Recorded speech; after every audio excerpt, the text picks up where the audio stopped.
Welcome, welcome, business owning moms, to my coveted maternity leave planning roadmap.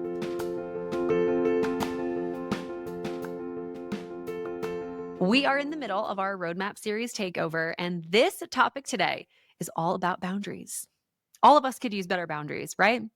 And before you go running for the hills and you click onto the next best episode in your queue, what I want to just remind you of is that boundaries are really, really important, especially around your maternity leave and especially as a business owner. So, I was talking to my mom a couple of years ago, and I remember she was going through a really, really challenging time in her career. They had just acquired a business, and it was really, really taxing on her professional life, on her team, and all of those things. And I said to her, I was like, Mom, we train people how to treat us. And she kind of stopped and was like, "Well, what do you mean?" And I was like, "Look, at the risk of sounding brash, you've taught your team that when you're on vacation, you're not actually on vacation, that you'll still answer their emails, that you'll still prep a presentation for them. And those types of things sit in the back of people's minds. And when you treat them that way, and when you share that your boundaries aren't really boundaries, people are going to, at no fault of theirs, start to go a little bit farther into the areas of your life and in your business that are maybe off limits, right?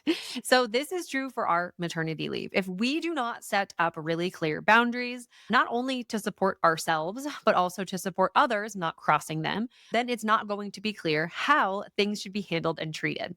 So, I'm going to talk about boundaries on both sides. So, first, let's talk about ourselves because I actually believe that half of the battle when it comes to maternity leave is turning our brain off and actually making sure that we don't start to pick things up while baby is here. Especially, I remember this when my first son was born. I was so lucky. He slept a lot. Like the first night home from the hospital, I think we got 4 uninterrupted hours of sleep. And I called my mom in the morning when we had gotten up and she was like, "How is it? How's it being home? Did you guys do okay last night?" And I was like, "Yeah, we slept 4 hours and then I got up and fed Frank and then we slept another 3 hours." And she was like, "What? That is unheard of." And I remember thinking in the very beginning, I was so dang lucky that my baby was such a good sleeper. And you want to know what that did for me is it made me restless with my hands. I had lots of energy, postpartum hormones were hormoning, and I remember feeling like I wanted to work a lot. And at the time, of course, you guys, if you know my story, you know that I couldn't really step away from the business at that time. But had it been my first and had I prepared for maternity leave and wanted to take some of that time off, I probably would have still been a little bit restless with my hands. And that is true for you as well. So, creating that boundary around when you're working, when you're not working, what things ping and ding your phone. This is an amazing, amazing time to reassess the notifications that you have on your phone and what gets to come through. It's also a really great time to reassess even just the apps that you have on your phone. When I took my second maternity leave, I totally deleted Instagram from my phone because I was like, I'm not going on. I'm not going to be pulled into it. I'm not going to feel like I have to post. I deleted my email from my phone. That was also a really, really great breath of fresh air. And I still don't have email on my phone because of the fact that it just helped me create that boundary. The third big thing I did for my boundaries was I created a complete do not disturb for the entire day. So I often, if you know me personally, you also know like it's true that I'm on do not disturb most of the time, especially if I'm with Steve and the kids, or if I know the kids are with Steve and I am home, I know that they can figure that out. And I know too that I've white labeled Steve calling me or texting me, pings through to my phone.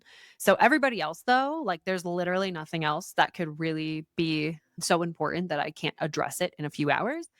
So I put my phone on do not disturb. I highly, highly, highly recommend this for moms with kiddos because there is nothing worse than being in a position where like life starts lifing, things feel stressful, and then you get a ping or a ding to your phone and it's something that somebody needs, or even if it's just a well meaning check in, it still can kind of put you in a different headspace than just like being present in the moment. And then if baby's napping, or if you find yourself with an hour, and maybe your mom or your sister or somebody comes over, then you can, in a space that you feel like you're ready to fully process, you can start to answer your messages or go and check your messages. So I think that's going to be super super duper duper.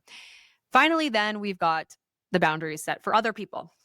So, first and foremost, for your team and your clients, if you are still going to be point of contact for clients over maternity leave and point of contact for team over maternity leave, create a document that basically says, here's how you can get in touch with me, and here's why you would need to get in touch with me if A, B, C, D, E, F are true, right?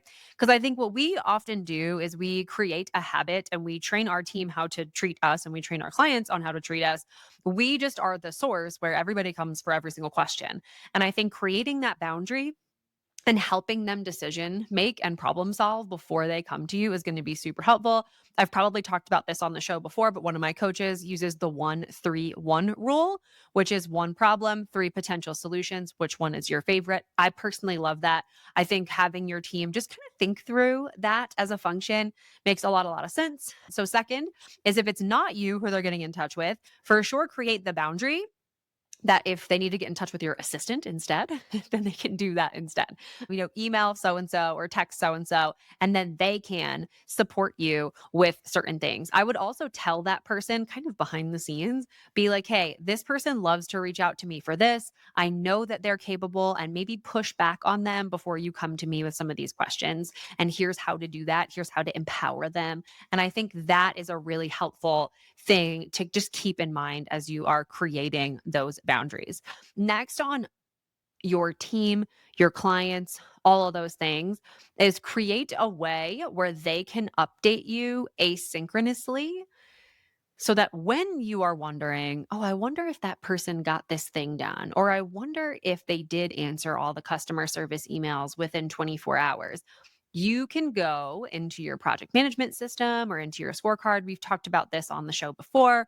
You want to make sure that you have a place that you can check in asynchronously so that it doesn't require you getting onto a call or jumping into Slack or emailing somebody in order to get an update. Because I personally remember checking my scorecard multiple times at 2 in the morning when I was feeding my sons. So it just quiets that voice in the back of your head that wonders how things are going. And then you can, with full confidence and clarity, go back to bed, rest your head, and be like, all right, I'm done.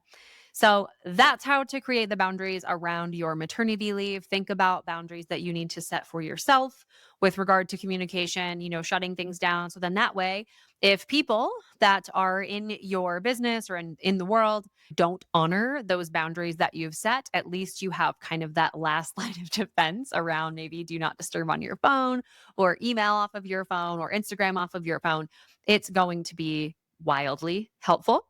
And if you are in a position where you want some support planning your maternity leave, head over to mastermaternityleave.com/bond. It is the community for business owners planning maternity leave. We welcome moms every single week in that community. And it's all about making sure that we plan a maternity leave that also feels really, really good for your business and your life, but doesn't break the bank or leave everything burning to the ground behind the scenes in the business. Thanks so much for joining me on another episode, and I'll see you guys next time.